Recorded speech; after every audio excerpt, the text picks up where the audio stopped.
Okay. I think we're on. Hi, Becky. Can you hear me? I can. Okay, fantastic. Hey, everybody. We're on Instagram. Got to do what we got to do do the work. All right. Hey, everybody. I'm so sorry about the feedback right now, but we will work with that. Thanks, everybody, for tuning in. We are with Becky Lo. How do I say your name? Well, Becky Lo Dolce. Exactly. Okay, right. Okay. And you're in Arizona. Yes. Okay. So this is a collaboration with Seed the Vote, as well as LUCHA, Living United for Change in Arizona, and Unite Here Local 11. Becky is out there doing incredible work canvassing. So we're going to spend about 10 minutes because she's probably going to get up and walk and canvas for the next 108 hours.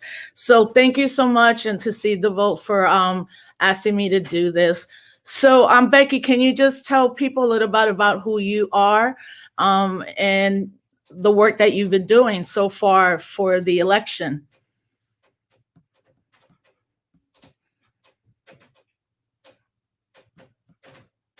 Yeah. So my name is Becky again, and I come from Oakland, California.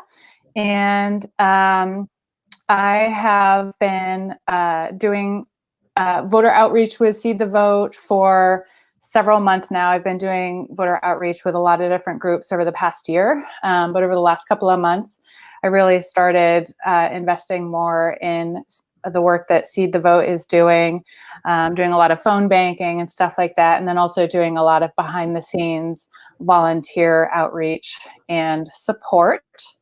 And as Rosa mentioned, I've been in the Phoenix area of Arizona for the last week and a half, knocking on doors and, doing the hard work of walking up to strangers' homes and trying to make sure that we get all of our votes out to the polls.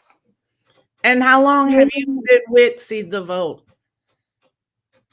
Yeah, so probably, I think maybe 3 months now. I've been doing a lot of different volunteer support roles with Seed the Vote, and trying to do everything that I can to make sure that we turn this election. Yeah, and also in Arizona, you have a U.S. Senator election where I think if Mark Kelly wins, you'll have 2 Democratic senators, right, from the state. Yeah, exactly. And I believe that maybe, don't quote me on this, but if Mark Kelly wins the Senate seat, I think that may be the first time Arizona has had 2 Democratic senators. Yeah, and it's really within reach. And I mean, Seed the Vote is doing this in collaboration with Lucha and Unite Here Local 11. How are you all working together? But most importantly, how are you seeing how are you seeing what you need to see Arizona potentially go blue, have 2 Democratic senators, especially in regards to what you're seeing on the ground with young people of color? Yeah, absolutely. I heard an analysis the other day that there's 12 statistical scenarios in which Trump wins re-election and many in which he doesn't. But in each of those 12 scenarios where he does win the election, they all involve him winning Arizona. And that's one of the reasons why we're out here. And Lucha and Unite Here Local 11 have made it entirely possible to turn this state blue. They've been playing the long game here for several years, and they were really galvanized to get rid of Sheriff Joe Arpaio, who many people may remember, Sheriff Joe of Maricopa County, who was insanely racist. And they got him out of office because they knew he needed to go, and they did the hard work of getting him out, and they have continued doing hard work on the ground in the Phoenix area for several years to really get young people, especially young people of color, registered to vote, get them engaged in the political process, and invested in changing the tide this election. If it wasn't for Lucia and Unite Here Local 11, this would not, turning the state blue would not be in reach today.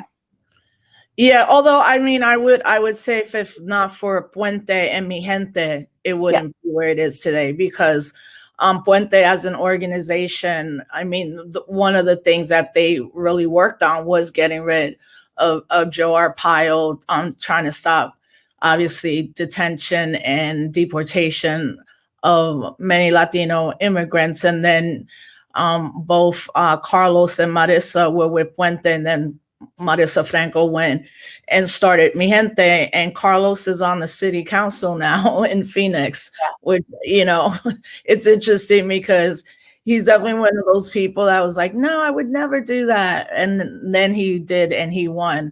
So, I mean, how is early voting there? How long are the lines, and are people reporting of voter suppression, or how long are people having to wait online for early voting? Is it still happening in Arizona? Yeah, early voting is happening now. To be honest, from the people that I've talked to who have done early voting, it's been pretty quick and easy. And I think that's partly because Arizona has a long history of permanent vote by mail. And so a lot of the people whose doors we're knocking on, they are registered to vote by mail, and they have their ballots, and they can just drop those off. At this point, it's too late for them to put them in the mailboxes, but they can still drop them in official drop boxes. And so I have not heard of long lines at the early voting stations, and that may in part be because so many people have their ballots and they can just do it from home. Yeah. And what does it look like on election day, especially with Trump and his son and all of them really calling out white supremacists? This is Arizona, and the treatment, particularly of Latino folks in that state, has never been good, as well as African American people. A lot of people will be online voting that day.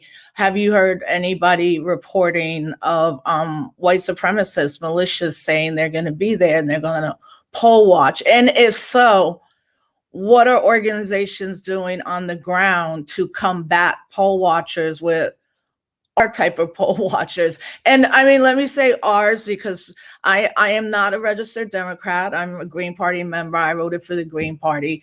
And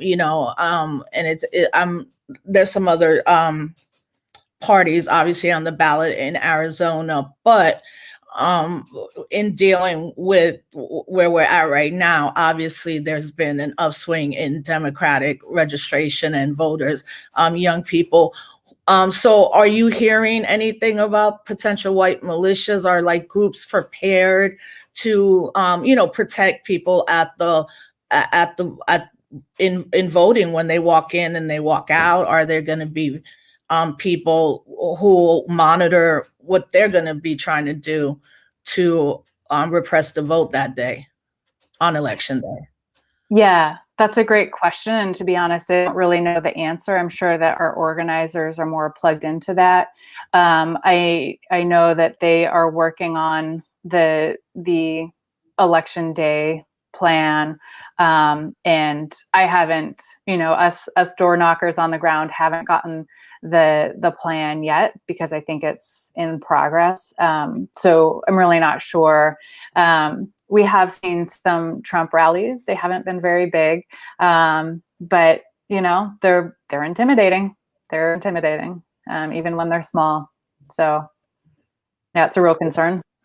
Yeah, and I mean, it looks more likely than not that the election might not be called that night, unless it's a total sweep. Which I I don't trust polls at all, and I think people are very wary. But amongst African American and Latino younger people that were born here in this country, I mean, I definitely do see a big um not enthusiastic about having the other choice, which is Biden and Harris, and Biden and Harris. In that, have you encountered like young people like that that are just so disillusioned with the two-party system, um, saying that they're not going to vote, and of course you're working to ask them to vote. What does that look like when you guys are on the ground?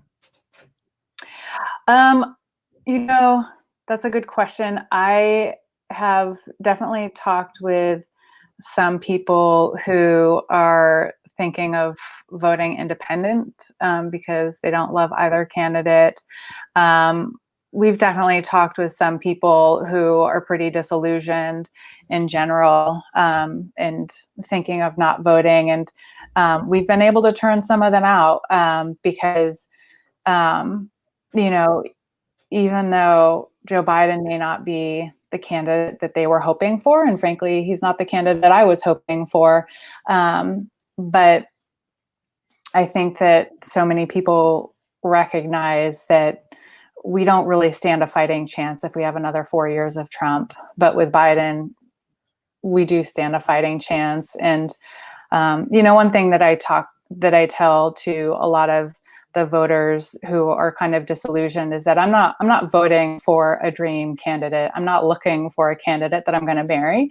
I'm looking for a candidate who is going to appoint people to important cabinet positions and to lead agencies that believe in science and believe in facts and believe in the institutions that they're going to serve. Even if the presidential candidate doesn't have the vision that I wish they have, we're at a point in this country where we need someone who's going to appoint people to key positions that believe in democracy. No, I totally agree with that, especially what cabinet memberships might look like. I mean, my ardent belief at this moment is that if this president loses, we're going to have to be on the streets because he's not going to leave, you know. And then obviously, if he loses by such a wide margin and would do the right thing, which is to concede, he's still in office for till January 28th. Who knows what he's planning, the rage, the tantrum that he'll be in, and as the COVID pandemic gets worse. When you've been so I agree, and in fact, one of my mentors, Dr. Barbara Ransby, was like, you have to look at this as voting against fascism, and states like Arizona and Florida are so critically important. New York State, we don't swing elections, but we have a lot of down ballot candidates, and you are all also have down ballot candidates. But what are you seeing from the Native American community? Because I was just listening to Democracy Now! Today and really beginning to realize that when Native American people show up and do a block vote, that in a state like Arizona, New Mexico, South Dakota, can also swing the election. Do you canvass there, or have you been in touch and talked to Native American people that are also doing this work to get the vote out?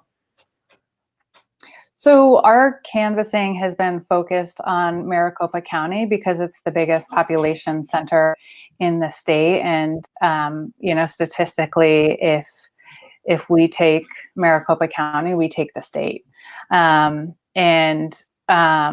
that's been the focus. And so I can't really speak to what other organizations are doing with Native communities, but there certainly are Native people living in the Phoenix area. I spoke with one man the other day who's from the Navajo Nation, and he was one of those people who was like, he liked our Democratic down ballot candidates, He was mixed on the presidential candidates, not a Trump fan. But, you know, he talked about,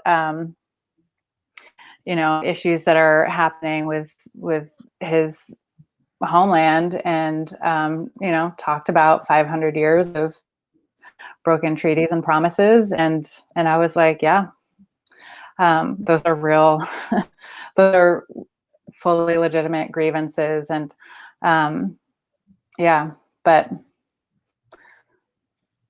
yeah. So do you want to just tell folks how they can especially people in Arizona right now who are like, oh, I can canvas this weekend or for the next 4 days. Can you just tell folks how to get in contact with the organization, and you know, also what, you know, what you think they should be doing in terms of not only getting out the vote, but in the future, like ensuring that more and more people who can vote will vote. I mean, the turnout it's going to be the biggest turnout ever in probably any presidential election, and so much to do with early voting and absentee ballots. But yeah, what would be your message to people now in these last 4 days?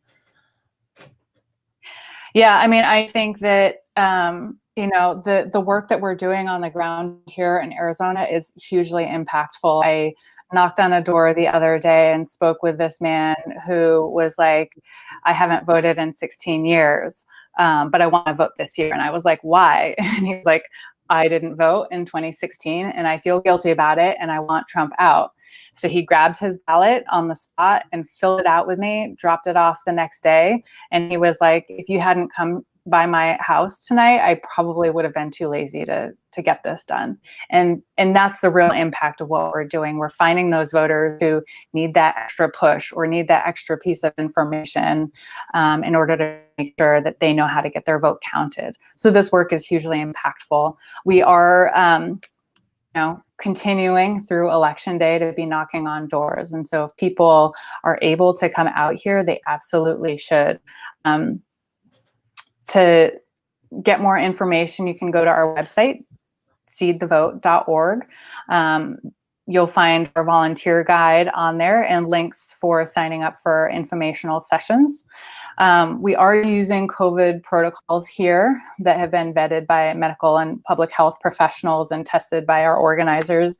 We've been applying them, you know, for the last couple of weeks, and we've had 0 incidents. You know, again, there's nothing as impactful and effective as having these in-person conversations. Yeah, we can support folks with financial costs, you know, travel, housing, on the ground transportation, that type of thing. So we don't want anybody to feel like they can't be here if they want to. If you want to be here, just make it happen. We will help you cover your costs if that's something that you need. Yeah, and folks can go to seedthevote.org, and as well, Seed the Vote is coordinating with the Frontline, Protect the Results, Mi Gente, Showing Up for Racial Justice, United Against Trump. So there are a lot of organizations that are also going to be like poll watchers, but not to deny people or try to scare and oppress people, but to make sure particularly like our elders are protected, you know, as they go to vote. And also it is great to know that you have great COVID protocol, and it won't be your work that we're going to see the cases. These cases are going to come straight from the rallies. And I think Trump is going back to Arizona maybe tomorrow. I don't know. But, you know, it's good to know that there are people there listening to science and, you know, really being careful, but are so committed to coming out, because understanding that we can't have this criminal syndicate in the office. And then just be ready to like hold Biden and Harris, not only to what they promised, but to push them very, very hard on the things that particularly young people are fighting for. So thank you for joining me. Thank you, First Seed the Vote, for asking me to do this. Thank you for the work that you're doing, Becky, and everybody out there. You know, we got 120 hours to go. You know, it's going to be a long 4 days for everybody, but thank you so much for doing the work that you're doing and being like boots to the ground, grassroots organizing to make sure that we will not survive another 4 years of this administration. So also go to any See the Vote, and anybody who wants to get down, they have every type of resource you want, delegation toolkits and all of that. So thank you, Becky. Thank you for joining me. Thank you for all the work that you're doing. And hopefully on November 4th or November 3rd at midnight, we could all dance a little bit and then get ready for November 4th and whatever happens. So thank you so much for joining me. I appreciate it. Yeah, thank you. And for anybody who's not able to make it here to Arizona in person, we are also doing delegations in Pennsylvania, in Philadelphia, if that's something that is doable for people. But if not, we are doing phone banks every single day, multiple times a day. And that's something that people can plug into from anywhere. That work is also incredibly important.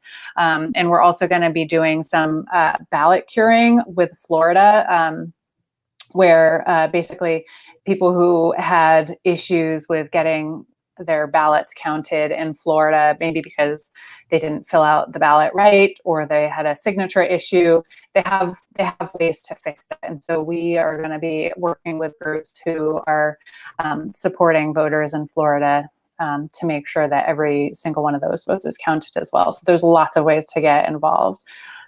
More information on our website at seedthevote.org. Well, good. I'm glad to know about that ballot curing. Is something that I just heard about. So it's great to know that you are all able to work there and in different states as well. So thank you. And like I said, hopefully November 4th will be a joyous day of celebrating, at least for a couple of days, you know, until we figure out the rest. But thank you so much. And good luck this week. And I hope that a lot of more people join you on the ground, as they are in Florida and Pennsylvania, some other swing states. Yeah. Thank you so much, Rosa.